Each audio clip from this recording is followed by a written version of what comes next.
Just between you and me, if my wife asks, tell her I paid retail.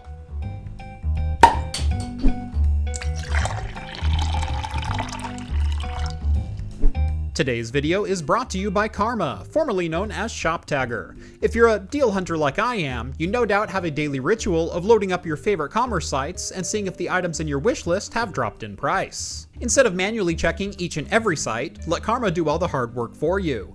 Just download the browser extension and start shopping on any supported website. When you click on a product page, Karma will ask you if you want to keep an eye out for deals. You can set up when to be notified and save items into lists to help keep yourself organized. Get a notification when an item on your wish list drops in price, or if you're shopping for GPUs right now, get notified when they come back in stock. I've used Karma to save money numerous times on eBay and AliExpress when shopping for new projects. It's reassuring to know I'm always going to get the best available price on parts I need for the channel. If you're using the Chrome browser extension, Karma will even automatically apply promo codes at checkout to help save even more. There's even a cash back feature that allows you to earn cash via PayPal when you shop from select retail partners. If you like saving money, and who doesn't, be sure to download Karma for free on your computer or mobile device by following the link down in the video description. Welcome back to Craft Computing, everyone. As always, I'm Jeff. On the table in front of me is the most expensive PC I've ever built. Not because of what these parts should have cost, but what I had to pay to get some of them. Ever since Nvidia announced their 3000 series cards, and AMD followed up with their 6000 series, I've been wanting to put together a top-flight PC to replace the editing PC I've been using for the last couple years. Viewers of the channel might remember about a year and a half ago, I upgraded that PC with a Threadripper 2950X 16-core CPU and an RTX 2080. And while that combination has been serving me very well, it's also on a motherboard that I bought all the way back in 2017 in the X99 Pro Carbon from MSI. It's a fine motherboard, but it's also got some first generation bugs that I would rather do without.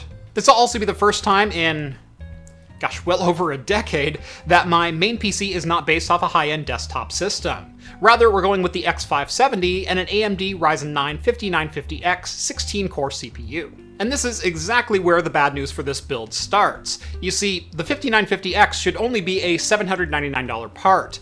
However, I live nowhere near a retail location that actually stocks these regularly. So, because they are completely unavailable for any kind of special order, I had to get this on eBay from a scalper, which means I paid $1,029. Now, in this market, it really hurts me to say that a 25% markup on the 5950X really wasn't that bad of a deal.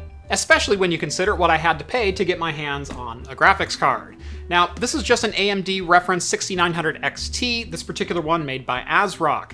And while it should have been a $999 card, I had to pay $1,769.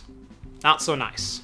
But Jeff, what about Best Buy or Micro Center? Well, there are a couple of Best Buys that are within driving distance of me. However, we are a small market here in the Pacific Northwest. We have the same problem the Blazers do with getting big name talent in that when we get a graphics card, we usually only get one or two of them at a time. We did have a Fry's, but, well, Fry's hasn't kept anything in stock since 2017, and they're dead anyway. And lastly, oh yes, Micro Center, everyone's savior. Well, the nearest one is just down the road at 932 miles away, which means I'm left with the scalper market.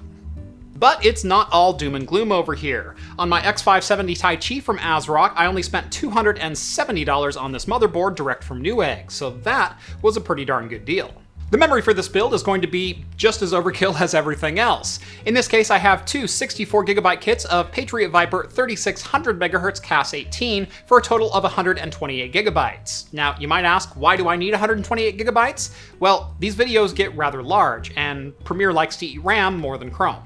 Now, Patriot was kind enough to send out one of these kits a couple of months ago, and I did buy a second one specifically for this build. There's a similar story with the storage. Sabrent was kind enough to send out a 2TB Rocket 4 NVMe drive. This is a Gen 4x4 drive and will be my primary boot drive. However, I had already purchased a 2TB Rocket Q NVMe drive, which is a Gen 3x3. So in total, I'm going to have 4TB of NVMe storage. Not too shabby. To cool this beast down, I'll be using a Kraken X73 RGB from NZXT. However, long term, I am actually planning on doing a full custom loop inside the system. So make sure you're subscribed so you don't miss that build. And finally, what is going to try and contain all of this power? Well, for the tech community, I'm actually reaching back in the archives a little bit, and I picked up a case from 2019 in the Phanteks EnthUevolve X. The original EnthUevolve is one of my favorite cases of all time, and from what I hear, the Evolve X finally has the air performance to match those good looks. So let's go ahead and get everything installed into the case, and I will finally introduce you properly to my new editing PC.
So, that build took a little bit longer than usual. Let's talk about it. First up, I had to make a couple minor modifications to my parts list, mainly centered around the Mellanox 10 gigabit network card I was planning on using. That card has worked perfectly for me in the past, but for some reason it was not being recognized in the lower slot on this motherboard. The lowest slot only has 4 PCI Express lanes wired to it, and this happens to be an 8X card. Now, in theory, this should have still plugged in and at least worked, I just might not have gotten the full speed out of it. However, when I plugged it into that card slot, it wasn't recognized at all. The simplest solution would have been to take my AverMedia Live Gamer 4K and drop it into the lowest PCI Express slot, since it's only a 4X card, and use the 8X slot for the network card. However, there's an additional problem with this motherboard layout, and that is that if you install a PCI Express card into that bottom slot, it usually will block the addressable RGB header that's there.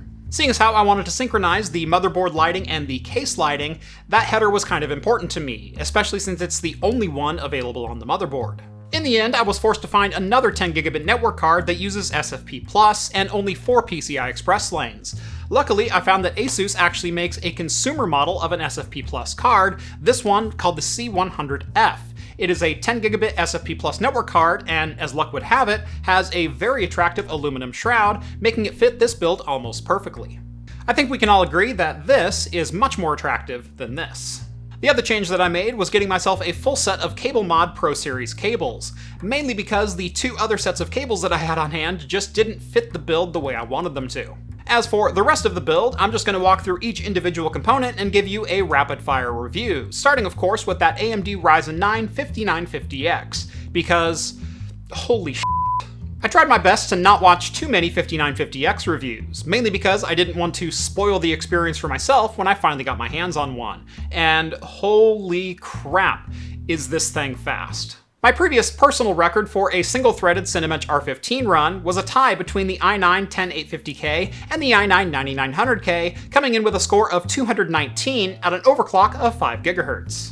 The 5950X under stock speeds and with stock clocked DDR4, and we'll talk about that in just a second, managed to score a 269, almost 25% faster. Multi-threaded performance was also well and truly off the charts, beating my Threadripper 2950X by a full 30%.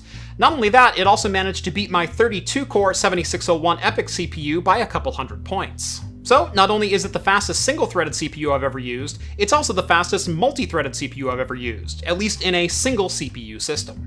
And on the note of DDR4 memory speeds, this is where I feel a little bit let down by this system. I used a 128GB set of Patriot Viper Blackout Edition memory that should be running at 3600 MHz and CAS 18. However, enabling XMP makes the system refuse to boot, even after multiple BIOS updates and tweaking the system for what I felt like multiple hours. Now, I do understand that high-capacity memory kits are a little bit more difficult to get up at those top speeds, unlike their 16 and 32 gig counterparts, but I was really hoping to at least be able to get 3600 MHz on here. As it was, the best speed that I can get is actually 3200 MHz at CAS 18. Even trying to tighten the timings a little bit beyond that made the system refuse to boot again.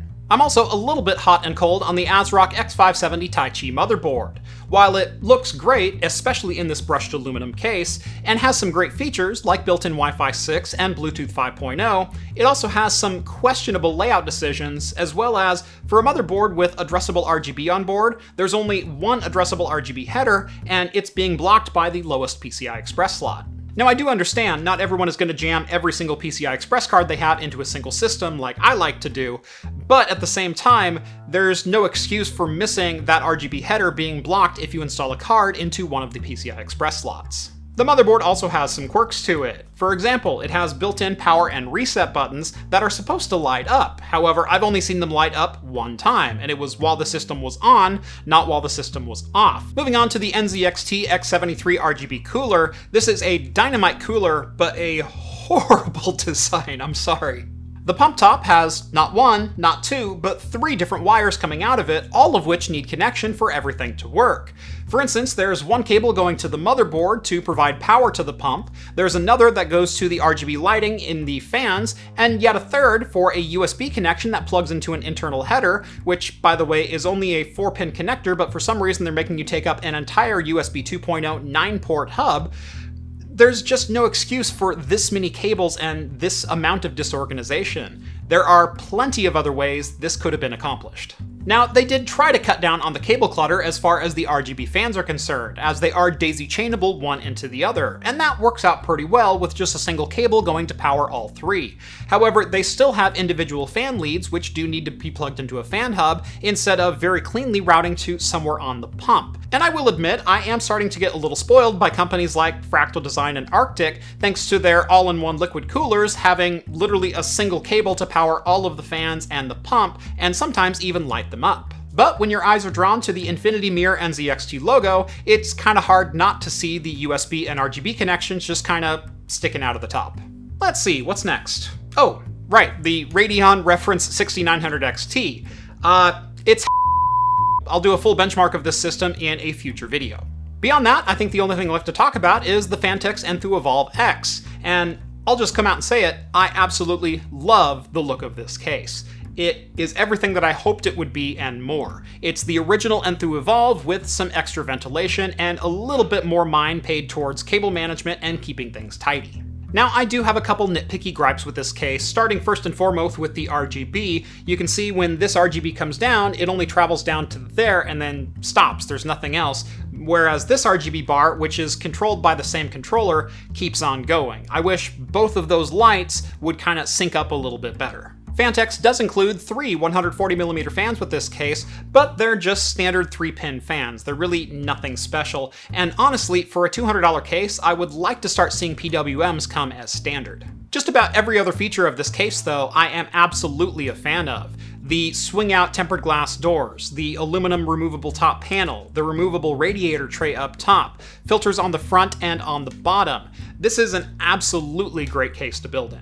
Not only that, but get a load of the back of the system. It does have a tempered glass door on it, which is usually a red flag for the system's gonna look like crap unless you custom make every single one of your cables. But not so in the Evolve X. You see, once you're done cable managing your system, which there is plenty of room to do, you can simply close some metal doors that keep all of your cables hidden. It is one of the easiest systems I have ever cable managed in my life. And last but not least is storage. How does 7,000 megabytes per second read and write sound to you? Yeah, that Sabrent Rocket 4 drive is doing work. And that should about wrap up our tour of my brand new video editing rig. I think I'm gonna name it Plaid because it's ludicrous fast, yo. And don't worry, we are far from done building this machine. I'm actually going to do a full custom water loop inside of here, so make sure you're subscribed so you don't miss that one. It is going to be pretty epic. If you're interested in any of the parts inside of this build, I will have affiliate links down in the video description. Go give those a look. And on your way down there, make sure to drop this video a like and subscribe to Craft Computing if you haven't done so already. Follow me on Twitter at Craft Computing to keep up with my daily shenanigans like this, And if you like the content you see on this channel and want to help support me in what I do, consider joining the Patreon or Float Plane. Links are also down in the video description. Can't get enough craft computing? Also be sure to come check out our podcast, Talking Heads, every Wednesday night at 8 p.m. Pacific time right here on YouTube or on Anchor.fm or wherever your favorite podcasts are found. Thank you all so much for watching this one, and as always, I will see you in the next video. Cheers, guys.